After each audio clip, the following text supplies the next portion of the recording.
ICDS কর্মী ও সহায়িকার আরও একটি ক্লাসে তোমাদের প্রত্যেককে স্বাগত।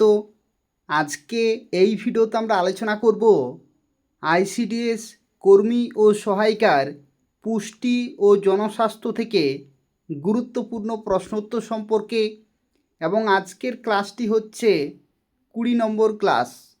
এবং আজকের ক্লাসে আমরা আলোচনা করব 0 থেকে 6 বছরের শিশুর স্বাস্থ্য ও ভ্যাকসিন সম্পর্কে, অর্থাৎ জন্ম থেকে 6 বছর পর্যন্ত কি কি টিকা দেওয়া হয় এবং কোন টিকা কি কাজে লাগে, এবং শিশুর স্বাস্থ্য সম্পর্কিত গুরুত্বপূর্ণ বাছাই করা প্রশ্নোত্তর সম্পর্কে আলোচনা করব। প্রত্যেকটি প্রশ্নই তোমাদের পরীক্ষার জন্য অত্যন্ত গুরুত্বপূর্ণ রয়েছে, তো সেক্ষেত্রে খুব ভালোভাবে ক্লাসটি করতে থাকো। এই ক্লাস থেকে তোমরা 100% কমন পরীক্ষায় পেয়ে যাবে। প্রত্যেকেই ক্লাসটি লাইক করে দেবে, শেয়ার করে দেবে। তো দেখো, আজকের প্রথম প্রশ্নে বলা হচ্ছে জন্ম লগ্নে শিশুর কোন ভ্যাকসিনটি দেওয়া নিশ্চিত করা হয়। জন্মলগ্নে শিশুর কোন ভ্যাকসিনটি দেওয়া নিশ্চিত করা হয়।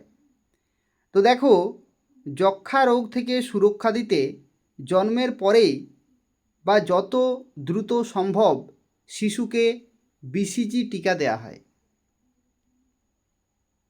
ঠিক আছে, বিসিজি টিকা দেওয়া হয়, ব্যাসিলাস ক্যালমেট গুয়েরিন। বিসিজি টিকা হচ্ছে যক্ষ্মা রোগ প্রতিরোধ করার জন্য কোনো একটা শিশু যখন জন্ম নেয় সেই জন্মের পরেই বা যত তাড়াতাড়ি সম্ভব সেই শিশুটিকে বিসিজি টিকা কিন্তু দেওয়া হয়। এটা খুবই গুরুত্বপূর্ণ একটি প্রশ্ন রয়েছে তোমাদের পরীক্ষার জন্য, অর্থাৎ জন্মের ঠিক পরেই এই বিসিজি টিকা কিন্তু দেওয়া হয়। পরবর্তী প্রশ্নে দেখো বলা হচ্ছে বিসিজি টিকা কোন রোগ প্রতিরোধে সাহায্য করে। এটা তোমরা প্রত্যেকেই পারবে। বিসিজি টিকা হচ্ছে যক্ষ্মা রোগ প্রতিরোধে সাহায্য করে। যক্ষ্মা রোগকে কী বলা হয়? টিউবারকুলোসিস। ঠিক আছে, যক্ষ্মা, অপশান বি হচ্ছে এখানে কারেক্ট আনসার। তোমরা মনে রাখবে বিসিজির ফুল ফর্ম হচ্ছে ব্যাসিলাস ক্যালমেট গুয়েরিন। এটি শিশুদের মারাত্মক ধরনের যক্ষ্মা বা টিবি, মেনিনজাইটিস থেকে রক্ষা করে। সেই জন্য জন্মের পরেই এই টিকাটি দেয়া হয়। পরবর্তী প্রশ্ন, বিসিজি ইনজেকশন শরীরের কোন স্তরে প্রদান করা হয়। বিসিজি ইনজেকশন শরীরের কোন স্তরে প্রদান করা হয়। তো দেখো, বিসিজি ইনজেকশন সাধারণত শিশুর বাঁ হাতের উপরের অংশের ত্বকের ঠিক ভেতরের অংশে দেয়া হয়। ঠিক আছে, ত্বকের ঠিক ভেতরের স্তরে দেয়া হয় এবং সেটাকে বলা হয় ইন্ট্রাডার্মাল। ইন্ট্রাডার্মাল, ঠিক আছে, ত্বকের ভেতরের স্তরে, ত্বকের ভেতরের স্তরে সেটাকে ইংরেজিতে বলা হয় ইন্ট্রাডার্মাল। পরবর্তী প্রশ্ন, ওপিভি। ওপিভি এর পূর্ণ রূপ কী বা ফুল ফর্ম কী? ওপিভির ফুল ফর্ম কী? আশা করি তোমরা প্রত্যেকেই পারবে। ওপিভি হচ্ছে পোলিও রোগের বিরুদ্ধে মুখে খাওয়ানোর তরল ড্রপ, অর্থাৎ মুখে সরাসরি কিন্তু খাওয়ানো হয়, সেই জন্য এটাকে বলা হয় ওরাল পোলিও ভ্যাকসিন। ওরাল অর্থাৎ মুখে সরাসরি কিন্তু মুখে খাওয়ানো হয় তরল ড্রপ। তাহলে এটার ফুল ফর্ম হচ্ছে oral polio vaccine. Oral polio vaccine অর্থাৎ মৌখিক, মুখে। পরবর্তী প্রশ্ন, জন্মের প্রথম 15 দিনের মধ্যে পোলিও ড্রপ দেওয়াকে কি বলা হয়। জন্মের প্রথম 15 দিনের মধ্যে পোলিও ড্রপ দেওয়াকে কি বলা হয়। তো দেখো, এটাকে বলা হয় ওপিভি জিরো ডোজ। কি বলা হয়? OPV zero dose. জন্মের 15 দিন পর্যন্ত ওপিভি 0 ডোজ কিন্তু দেওয়া হয়, এটাই হচ্ছে পোলিও ড্রপ।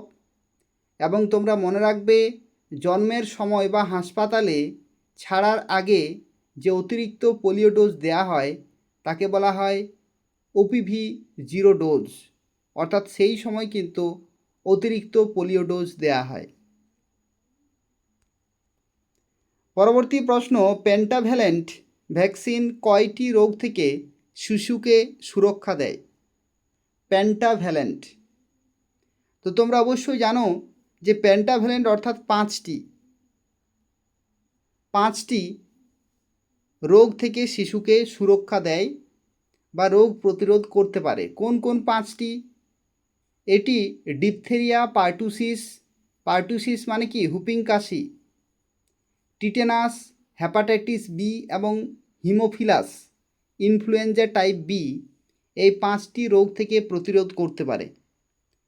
দেখো আরেকবার তোমাদের বলে দিচ্ছি সেই 5টি রোগের প্রথমে হচ্ছে ডিপথেরিয়া, তারপর হচ্ছে পার্টুসিস মানে কি হুপিং কাশি, তারপরে হচ্ছে টিটেনাস, তারপরে হচ্ছে হেপাটাইটিস বি এবং তারপরে হচ্ছে ইনফ্লুয়েঞ্জা টাইপ বি। ঠিক আছে, এই 5টি রোগ প্রতিরোধ করতে সাহায্য করে পেন্টাভ্যালেন্ট ভ্যাকসিন। পরবর্তী প্রশ্ন, শিশুর 6 সপ্তাহ বয়সে পেন্টাভ্যালেন্ট ভ্যাকসিনের কত নম্বর ডোজ দেওয়া হয়? এগুলো কিন্তু তোমাদের সঠিকভাবে জানতে হবে, না হলে কিন্তু ভুল হয়ে যাবে। 6 সপ্তাহ যখন হয় তখন পেন্টাভ্যালেন্ট ভ্যাকসিনের কত নম্বর ডোজ দেওয়া হয়? তো এই প্রশ্নের সঠিক উত্তর হয়ে যাবে প্রথম ডোজ কিন্তু সেই 6 সপ্তাহ থেকে কিন্তু শুরু হয়। শিশুর বয়স যখন 1.5 মাস বা 6 সপ্তাহ তখন কিন্তু পেন্টাভ্যালেন্ট, ওপিভি এবং রোটা ভাইরাসের প্রথম ডোজ দেওয়া হয়। পেন্টাভ্যালেন্ট, ওপিভি এবং রোটা ভাইরাসের প্রথম ডোজ দেওয়া হয় কখন? যখন শিশুর বয়স 1.5 মাস বা 6 সপ্তাহ হয়। এরপর দেখো বলা হচ্ছে রোটা ভাইরাস ভ্যাকসিন কোন রোগের প্রতিরোধে দেয়া হয়? রোটা ভাইরাস ভ্যাকসিন কোন রোগের প্রতিরোধে দেয়া হয়? কি হবে কারেক্ট আনসার? দেখো রোটা ভাইরাস ভ্যাকসিন হচ্ছে ডায়রিয়া, মারাত্মক ডায়রিয়ার প্রতিরোধে দেয়া হয় রোটা ভাইরাস ভ্যাকসিন। তোমরা মনে রাখবে রোটা ভাইরাসজনিত তীব্র ডায়রিয়া ও ডিহাইড্রেশন অর্থাৎ জল কমে যাওয়া শরীরে জলের অভাব, ডিহাইড্রেশন এবং তীব্র ডায়রিয়া থেকে বাঁচাতে শিশুদের মুখে খাওয়ার যে রোটা ভাইরাস ড্রপ সেটা কিন্তু দেয়া হয়। ঠিক আছে, এবং এটা কি কারণে হয়ে থাকে? রোটা ভাইরাস জনিত কারণে হয়ে থাকে। এরপর দেখো আরও একটি গুরুত্বপূর্ণ প্রশ্ন, এফআইপিভি ভ্যাকসিনের পূর্ণ রূপ কি? এফআইপিভি কি হবে কারেক্ট আনসার? দেখো আইপিভির ফুল ফর্ম হচ্ছে ইনঅ্যাক্টিভেটেড পোলিও ভ্যাকসিন। আশা করি তোমরা অনেকেই জানো যে আইপিভির ফুল ফর্ম হচ্ছে ইনঅ্যাক্টিভেটেড পোলিও ভ্যাকসিন, কিন্তু সামনেটাতে কি আছে? এফ আছে। এফের ফুল ফর্ম কি? এফের ফুল ফর্ম হচ্ছে ফ্র্যাকশনাল। ঠিক আছে, ফ্র্যাকশনাল ইনঅ্যাক্টিভেটেড পোলিও ভ্যাকসিন, অর্থাৎ অপশন এ হচ্ছে এখানে কারেক্ট আনসার, ফ্র্যাকশনাল। ঠিক আছে, এফআইপিভি হলো ইঞ্জেকশনের মাধ্যমে ত্বকে দেওয়া পোলিও প্রতিষেধক টিকা, ইঞ্জেকশনের মাধ্যমে কিন্তু দেয়া হয় ফ্র্যাকশনাল ইনঅ্যাক্টিভেটেড পোলিও ভ্যাকসিন। পরবর্তী প্রশ্ন দেখো বলা হচ্ছে পিসিভি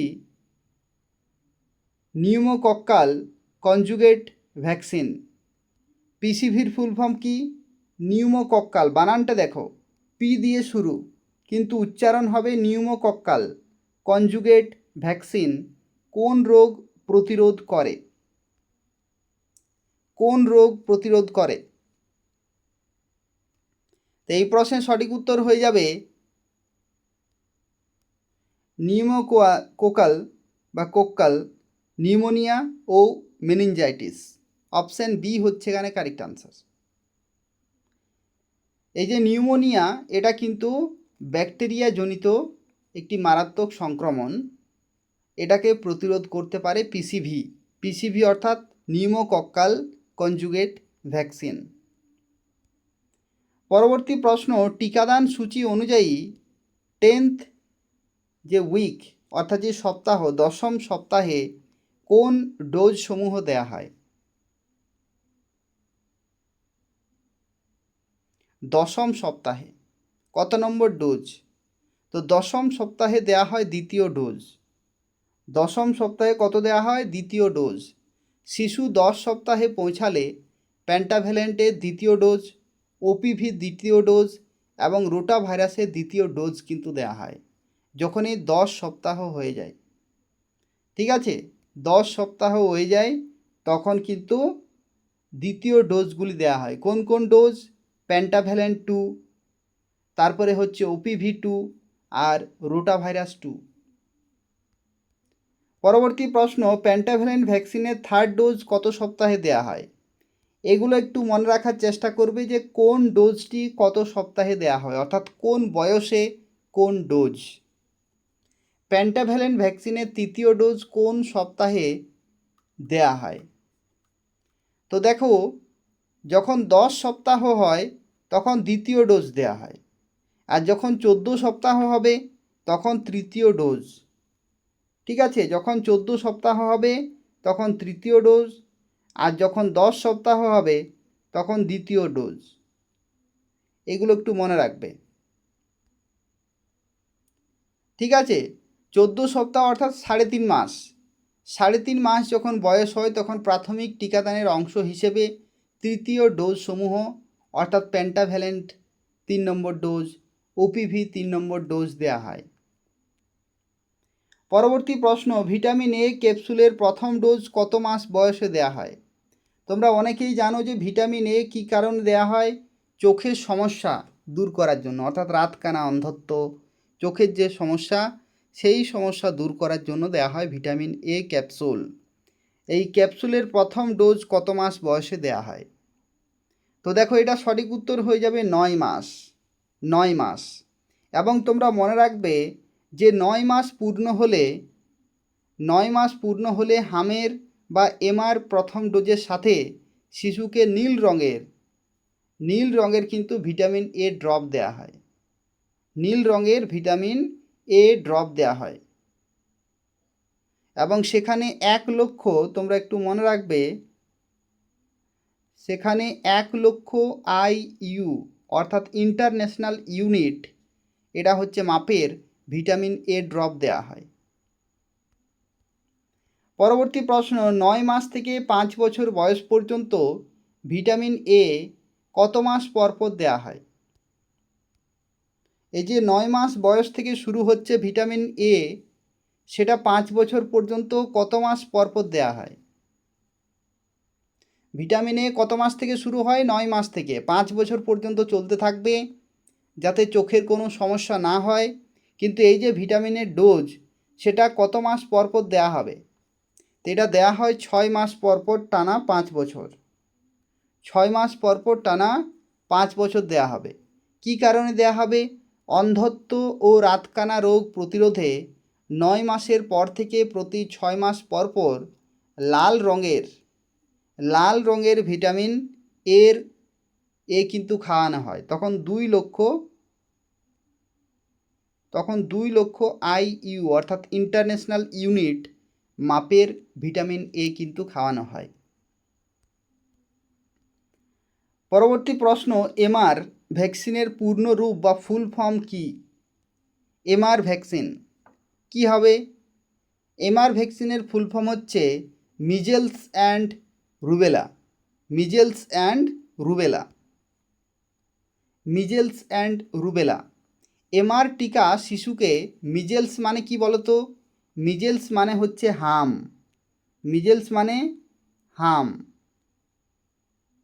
আর রুবেলা রোগের আক্রমণ থেকে রক্ষা করে এমআর ভ্যাকসিন। পরবর্তী প্রশ্ন, এমআর ভ্যাকসিনের প্রথম ডোজ কত বছর বয়সে দেয়া হয়? এমআর ভ্যাকসিনের প্রথম ডোজ কত বছর বয়সে দেয়া হয়? তো তোমরা মনে রাখবে 9 থেকে 12 মাস বয়সে দেয়া হয় এমআর ভ্যাকসিন।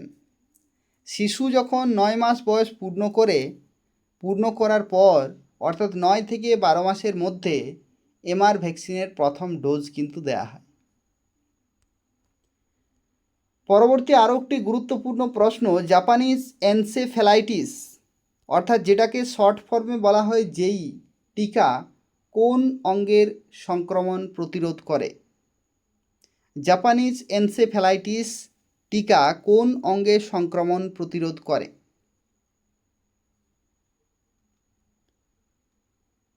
কি হবে? তো দেখো, মশাঙ্কিত ভাইরাসজনিত মস্তিষ্কের মারাত্মক প্রদাহ বা ব্রেন ফিভার প্রতিরোধে নির্দিষ্ট ঝুঁকিপূর্ণ এলাকায় যেই টিকা কিন্তু দেওয়া হয়। অর্থাৎ এটা কোন অঙ্গের সমস্যা? এটা হচ্ছে মস্তিষ্ক বা ব্রেন। অপশান বি হচ্ছে এখানে কারেক্ট আনসার। পরবর্তী প্রশ্ন, DPT booster 1 diphtheria pertussis tetanus DPT booster 1 কত মাস বয়সে দেয়া হয়? তো এটা দেয়া হয় 16 থেকে 24 মাস বয়সে। 16 থেকে 24 মাস বয়সে। এবং তোমরা মনে রাখবে যে প্রাথমিক টিকার কার্যকারিতা দীর্ঘমেয়াদী করতে 16 থেকে 14 মাস বয়সের মধ্যে ডিপিটির প্রথম বুস্টার ডোজ দেয়া হয়। এরপর দেখো বলা হচ্ছে ডিপিটির পূর্ণ রূপ কি বা ডিপিটির ফুল ফর্ম কি? তো একটু আগেই তোমাদের বললাম ডিপিটির ফুল ফর্ম হচ্ছে diphtheria pertussis tetanus. Diphtheria pertussis tetanus option A হচ্ছে এখানে কারেক্ট আনসার। ডিপথেরিয়া পার্টুসিস মানে কি? পার্টুসিস মানে হচ্ছে হুপিং কাশি, আর টিটেনাস মানে হচ্ছে ধনুষ্টঙ্কার। এই সমস্ত মারাত্মক রোগের বিরুদ্ধে এই টিকা কিন্তু দেয়া হয়, যেটাকে একসাথেই বলা হয় ডিপিটি টিকা। এরপর দেখো পরের প্রশ্নে বলা হচ্ছে শিশু 5 থেকে 6 বছর বয়সে পৌঁছালে কোন বুস্টার টিকা দেয়া হয়?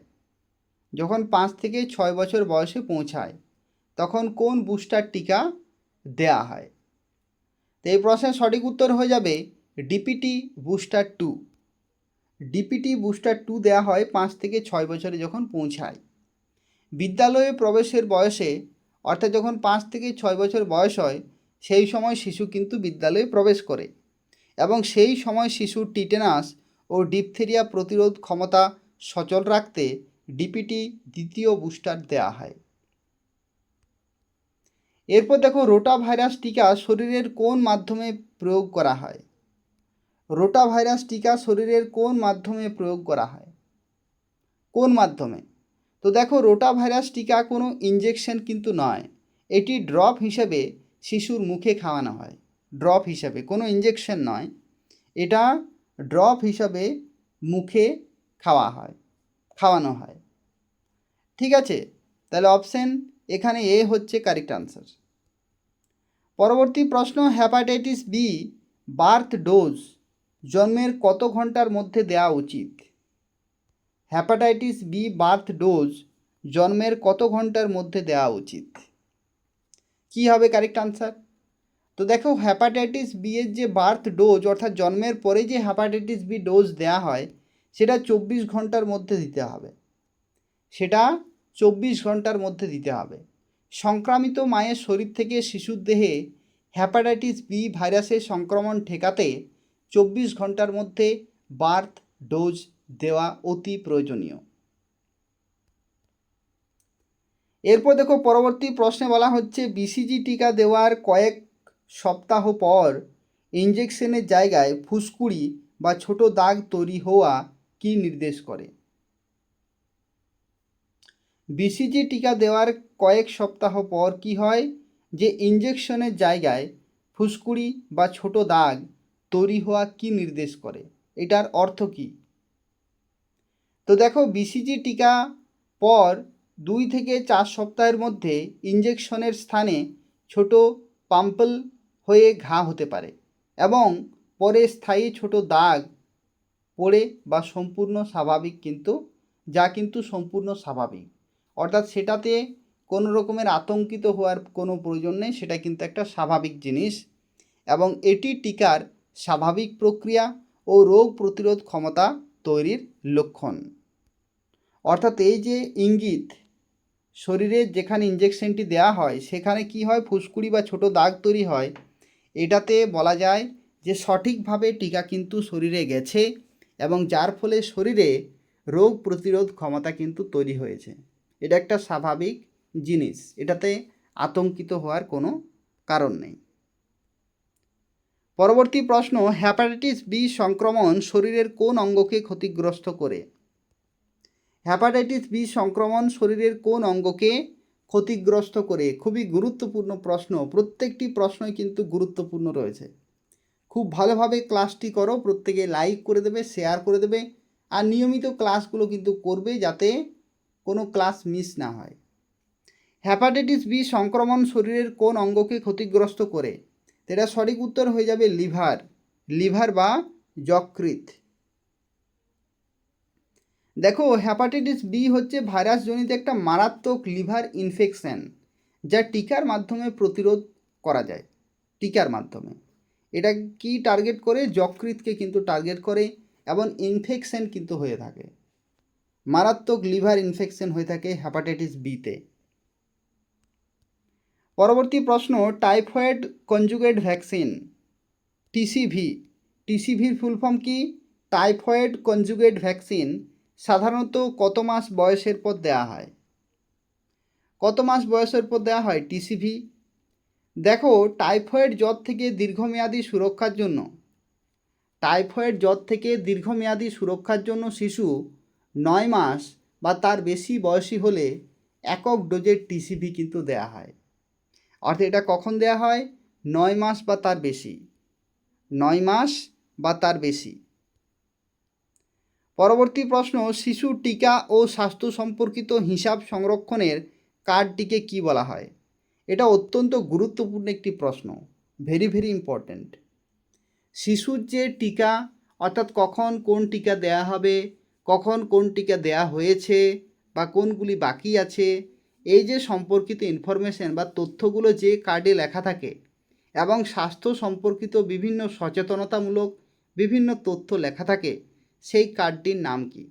তো সেই কার্ডটির নাম হচ্ছে এমসিপি কার্ড বা এমসিএইচ কার্ড।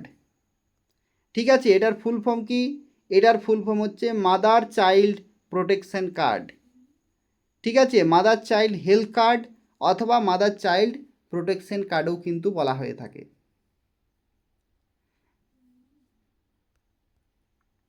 এরপর দেখো, বলা হচ্ছে টিকা তৈরির স্থান থেকে প্রয়োগ পর্যন্ত সঠিক তাপমাত্রা বজায় রাখার ব্যবস্থাটিকে কি বলা হয়? কোনো একটা টিকা তৈরি করা হলো কোনো জায়গা থেকে, ল্যাব থেকে, এবং তারপরে সেটাকে প্রয়োগ পর্যন্ত, অর্থাৎ যতক্ষণ না ব্যবহার হচ্ছে ততক্ষণ পর্যন্ত সঠিক তাপমাত্রা বজায় রাখার যে ব্যবস্থা, যে যত্ন, সেটাকে কি বলা হয়? কি বলা হয়? তো দেখো, সেটাকে বলা হয় কোল্ড চেন। কি বলা হয়? Cold chain. এটা হচ্ছে বিজ্ঞানের ভাষা কোল্ড চেন। এই কোল্ড চেন পদ্ধতির মাধ্যমে কোনো টিকাকে কিন্তু সংরক্ষণ করা হয় বা কোনো ভ্যাকসিনকে সংরক্ষণ করা হয় তৈরির পর। যখন তৈরি হলো সেই তৈরির পর থেকে কোল্ড চেনের মাধ্যমে রাখা হয় এবং তারপরে কোনো শিশুর দেহে প্রবেশ করানো হয়। পরবর্তী প্রশ্ন, শিশুর হালকা সর্দি বা মৃদু জ্বর থাকলে কি টিকা দেওয়া যাবে? কি টিকা দেওয়া যাবে? অর্থাৎ হ্যাঁ অথবা না উত্তর হবে। শিশুর হালকা সর্দি বা মৃদু জ্বর থাকলে কি টিকা দেওয়া যাবে? তো দেখো, এই প্রশ্নের সঠিক উত্তর হবে হ্যাঁ, মৃদু অসুস্থতায় টিকা কিন্তু নিরাপদ। অর্থাৎ মৃদু যদি সর্দি কাশি এরকম যদি হালকা কিছু হয়ে থাকে তবু কিন্তু টিকা দেওয়া যাবে, তাতে কোনো সমস্যা নেই। কিন্তু টানা দীর্ঘদিন ধরে যদি জ্বর বেশি মাত্রায় আসে তাহলে সেখানে চিকিৎসকের পরামর্শ নিতে হবে অবশ্যই। পরবর্তী প্রশ্ন, ওরাল পোলিও ভ্যাকসিন বা ওপিভি দীর্ঘমেয়াদে সংরক্ষণের জন্য কত ডিগ্রি তাপমাত্রার প্রয়োজন হয়? ওপিভি ভ্যাকসিনকে যদি আমরা রাখি, সংরক্ষণ করি, তাহলে কত ডিগ্রি তাপমাত্রায় রাখতে হবে? OPV oral polio vaccine. তো এই প্রশ্নের সঠিক উত্তর হয়ে যাবে -20 ডিগ্রি সেলসিয়াস। -20 ডিগ্রি সেলসিয়াসে কিন্তু রাখতে হবে, তাহলে সঠিকভাবে থাকবে। ঠিক আছে, ওপিভি অত্যন্ত গুরুত্বপূর্ণ। ওপিভি অত্যন্ত তাপ সংবেদনশীল হওয়ায় দীর্ঘমেয়াদী সুরক্ষায় এটি ডিপ ফ্রিজারে বা ডিপ ফ্রিজে কিন্তু -20 ডিগ্রি সেলসিয়াসে সংরক্ষণ করতে হবে। ঠিক আছে, -20তে ডিপ ফ্রিজে কিন্তু রাখতে হবে, না হলে খারাপ হয়ে যাবে। এরপর দেখো, টিটেনাস বা ধনুষ্টঙ্কা রোগের আক্রমণ প্রতিরোধে শৈশবে কোন ভ্যাকসিন প্রয়োগ করা হয়? ধনুষ্টঙ্কা রোগের আক্রমণ প্রতিরোধে শৈশবে কোন ভ্যাকসিন প্রয়োগ করা হয়? তো এই প্রশ্নের সঠিক উত্তর হয়ে যাবে পেন্টাভ্যালেন্ট এবং ডিপিটি।